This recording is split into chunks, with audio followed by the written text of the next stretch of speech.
एक शादीशुदा व्यक्ति आखिर उसके सामने ऐसी कौन सी मजबूरी रही होगी जिसके कारण उसकी 3 बच्चियां थीं, जिनमें से वो अपनी पत्नी और छोटी बच्ची जो मात्र भी 1 वर्ष की थी उसकी हत्या कर देता है। आखिर क्यों? तो आइए मित्रों, हम आपको सुनाते हैं विस्तार से ये पूरी सच्ची घटना। कहानी शुरू होती है उत्तर प्रदेश के जिले मेरठ से, जहां पे एक थाना है जौनी और इसी थाने के अंतर्गत एक गांव आता है किठौली। वहां पे निवास करता था आशीष सांगवान, जिसके पास पर्याप्त मात्रा में खेती करने के लिए भूमि थी और इसके अलावा उसने सरधना के निकटवर्ती ग्राम पेपला में खाद की दुकान भी लगा रखी थी, जहां पे वो खाद बीज बेचने का काम करता था। आज से लगभग 11 वर्ष पूर्व आशीष सांगवान की शादी बागपत जिले में एक गांव है जौहड़ी, जहां पे इकबाल की पुत्री थी जिसका नाम था ज्योति, और ज्योति से आशीष सांगवान की शादी हो जाती है। शादी होने के बाद कुछ वर्ष तो उसके मजे में कटते हैं। हर रात दिवाली और हर दिन होली के समान होता था।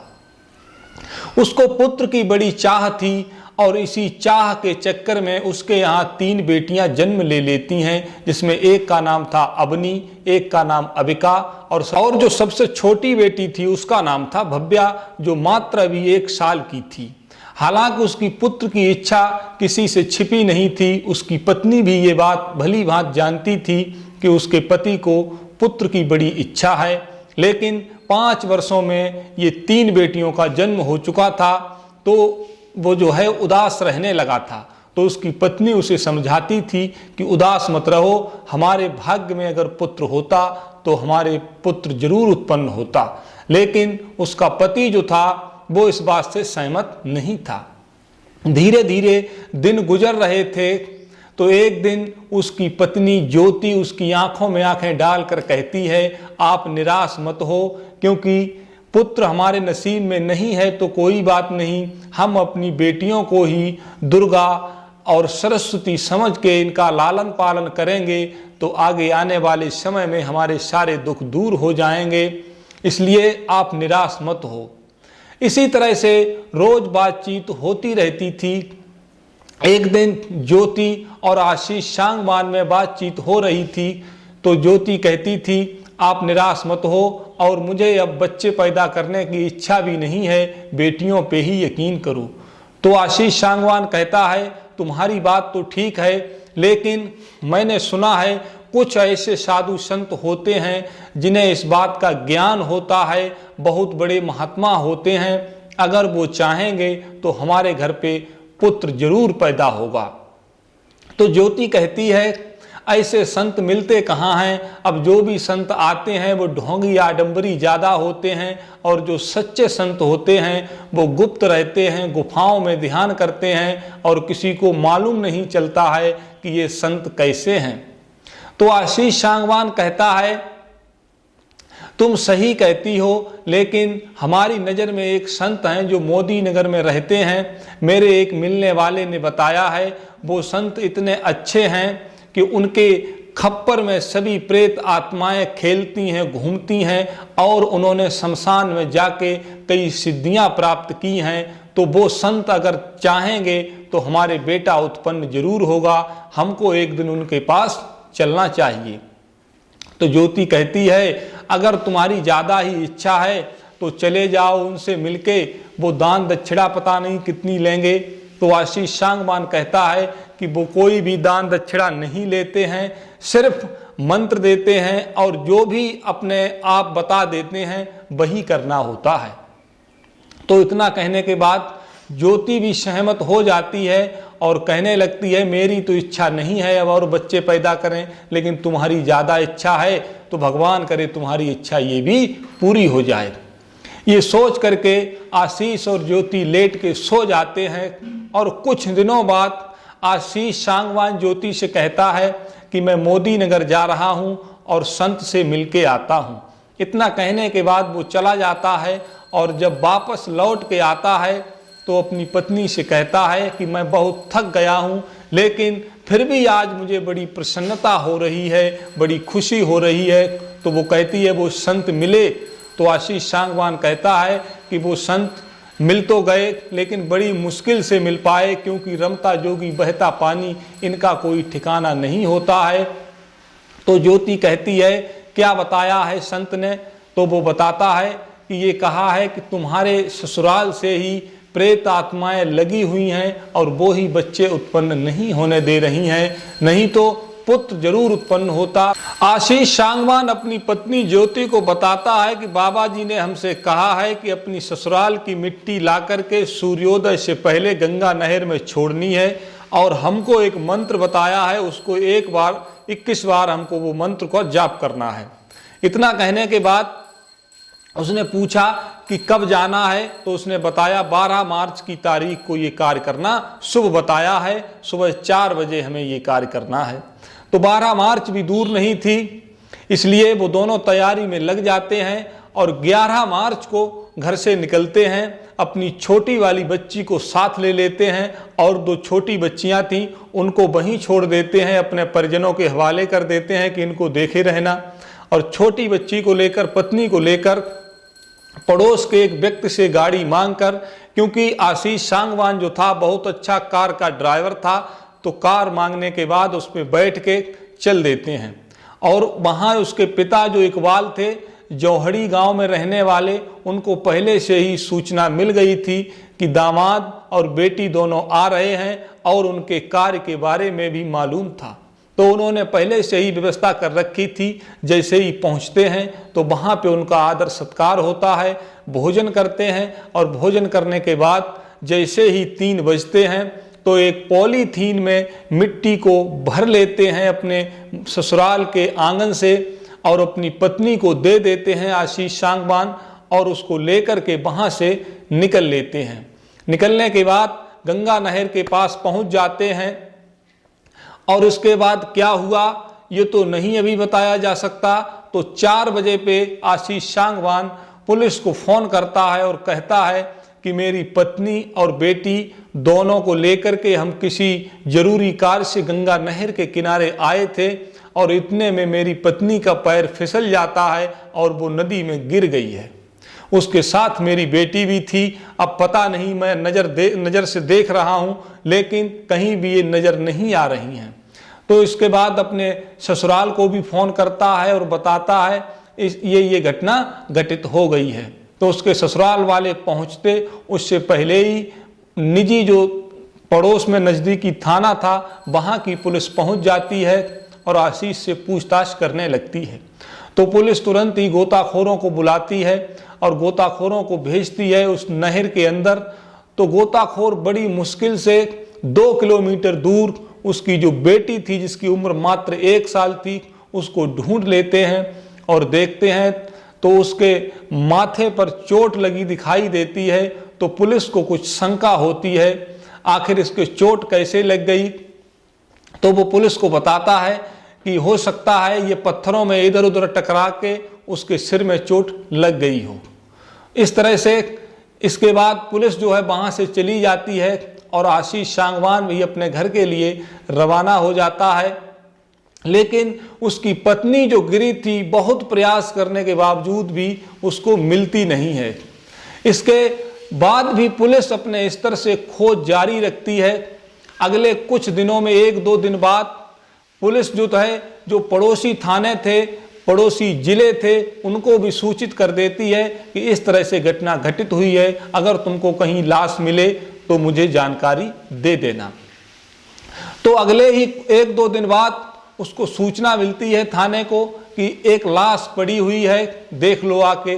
तो पुलिस जब लाश को देखती है और आशीष सांगवान को बुलाती है तो आशीष सांगवान पहचान लेता है कि ये लाश ज्योति की है। लेकिन पुलिस की शंकाएं और बढ़ जाती हैं तब जब वो देखती है कि ज्योति के सिर पे भारी चोट लगी हुई दिखाई दे रही थी और उसके चेहरे पे भी चोट लगी दिखाई दे रही थी, और ज्योति सिर्फ ब्रा और पैंटी पहने हुए थी। तो पुलिस कहती है आखिर ये बताओ, तुम कह रहे थे कि पूरे कपड़े पहने थी, फिर इसके कपड़े कहाँ गए और ये चोट कैसे लगी? तो आशीष सांगवान कहता है कि यहाँ से वहाँ तक इतनी दूरी तक लाश गई है, पता नहीं कहाँ कहाँ पत्थरों से टकराई होगी, इसलिए चोट लग गई।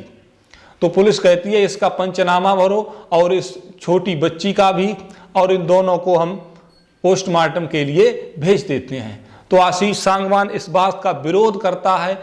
जब ज़्यादा विरोध करता है तो पुलिस वाले स्पष्ट रूप से कहते हैं अपनी बच्ची को ले जाओ, लेकिन पत्नी का हम पीएम जरूर करवाएंगे, और उसकी पत्नी को पोस्टमार्टम के लिए भेज देते हैं। अब पूरी तरह से तो स्थिति तभी साफ हो सकती थी जब पोस्टमार्टम की रिपोर्ट आ जाए। इसके बाद जब पोस्टमार्टम की रिपोर्ट आती है तो उसमें स्पष्ट लिखा होता है कि गला दबा करके इसकी हत्या की गई है और फेफड़ों में बिल्कुल भी पानी नहीं भरा है। तो अगर फेफड़ों में पानी नहीं भरा है तो स्पष्ट रूप से ये बात हो चुकी थी कि इसको नीचे धकेलने से पहले मारा जा चुका था, नहीं तो फेफड़ों में पानी जरूर भर जाता।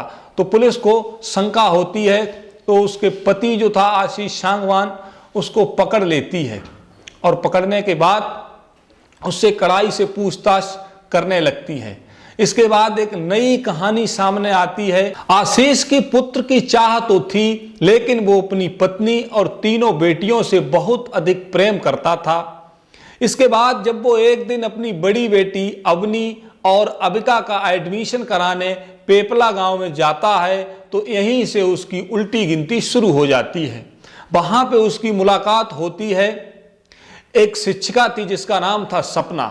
तो सपना देखने में बहुत ही खूबसूरत, छरहरे शरीर वाली और लंबी, और क्या उसकी सुंदरता के बारे में बताएं। उसको देखते ही आशीष सांगवान सपना के ऊपर फिदा हो जाता है और किसी न किसी बहाने से उससे बात करने का प्रयास करता रहता है। इसके बाद आए दिन वो अपनी बच्चियों को स्कूल छोड़ने जाता था, तब भी सपना से बात करने की कोशिश करता। इसके बाद बच्चियों को लेने आता था, तब भी सपना से बात करने का प्रयास करता रहता था। अब वो सपना का बिल्कुल दीवाना हो चुका था और उसके मन में ये बात आती थी कि कहाँ मैंने इस ज्योति से शादी कर ली है। अगर सपना से शादी की होती तो मेरी इतनी सुंदर बीवी होती, मुझे मजे भी कराती और मुझे अपने जैसा पुत्र भी पैदा करके देती। यही सब सोच करके उसके मन में यही चलता रहता था, किस तरह से मैं इसको पटा लूं, इसे सेट कर लूं और फिर इसके साथ शादी कर लूं। यही उधेड़-बुन में वो लगा रहता था। फिर उसे पता चला कि स्कूल में कैंटीन नहीं है, तो उसने वहां जाके स्कूल के जो प्रबंधक थे उनसे बात करता है और कहता है कि मैं चाहता हूं कि आपके स्कूल में एक कैंटीन लगाई जाए, जिससे आपको चाय, समोसा और बाकी चीज़ों की सुविधा हो जाएगी। हालांकि जो वहाँ के प्रबंधक थे उनकी भी इच्छा थी और शिक्षकों की भी इच्छा थी, तो सबने कहा कि आप यहाँ पे कैंटीन लगा लो, अच्छा रहेगा।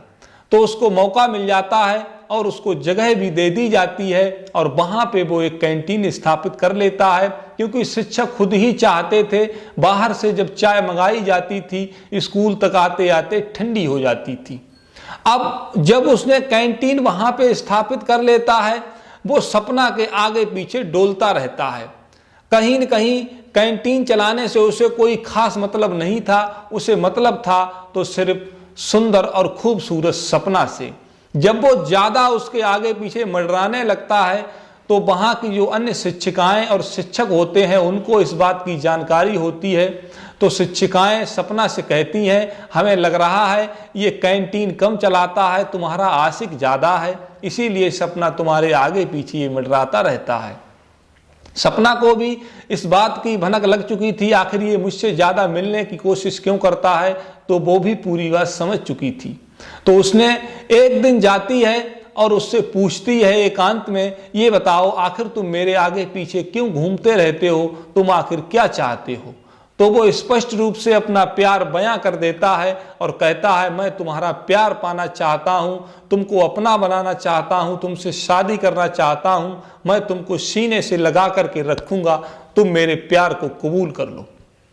इतनी बात सुनने के बाद सपना नाराज हो जाती है और उसको डांट लगाती है कि तुम्हारी शादी हो चुकी है, 3-3 बच्चियों के बाप होने के बावजूद भी तुम आशिकी कर रहे हो, और प्रबंधक से भी शिकायत कर देती है। तो उसकी कैंटीन वहां पे बंद कर दी जाती है और उसको वहां से भगा दिया जाता है। इसके बावजूद उसकी आशिकी कम नहीं होती है और जब उसने डांट लगा दी तो वो भड़का हुआ आशिक बन जाता है और बहुत गुस्से में आ जाता है कि आखिर किस तरह से अपनी पत्नी और बच्चियों को अपने रास्ते से हटा दिया जाए, क्योंकि एक बार सपना ने कही थी अगर कुंवारे होते तो मैं तुमसे प्यार कर सकती थी। यही बात उसके मन में घर कर गई थी कि आखिर किस तरह से इन बच्चियों और पत्नी को रास्ते से हटाया जाए। यही सब बातें सोच करके आशीष अपनी पत्नी और छोटी बच्ची को लेकर के गंगा नहर के पास जाता है और जैसे ही कार से उसकी पत्नी उतरती है, पीछे से लोहे की राड से 2-3 बार करता है, जिससे वो गिर जाती है और मरणासन्न हो जाती है। इसके बाद वो सोचता है कि अब मेरा भेद कहीं खुल न जाए, इसलिए अपनी पत्नी को जान से मारने के बाद गंगा नहर में धकेल देता है। अब सोचता है इस बच्ची का क्या करूं, तो उसको उठा के इतना निर्दयी हो जाता है। अब उसके बारे में क्या कहें, जो भी कहें कम है। अपनी छोटी सी बच्ची को पकड़ के सड़क से पटक देता है तो वो बच्ची भी मर जाती है। इस तरह से दूसरी शादी करने के इरादे से अपनी पत्नी और छोटी बेटी को रास्ते से हटा देता है और पुलिस को बताता है कि इसके बाद मैंने प्लान बनाया था कि जो छोटी छोटी बच्चियां हैं उनको भी भूख से तड़पा तड़पा कर मार देगा और कह देगा कि माँ नहीं थी, मैं घर पे नहीं था, इसलिए ये मर गईं। लेकिन कानून के हाथ बहुत लंबे हैं और लंबे आज से नहीं सदैव से रहे हैं, तो आखिर मुजरिम कितनी भी कोशिश करे लेकिन बच नहीं सकता है। सपना तो नहीं मिली और अपना परिवार जरूर बर्बाद कर लेता है। इसके बाद पुलिस उसको पकड़ करके जेल भेज देती है।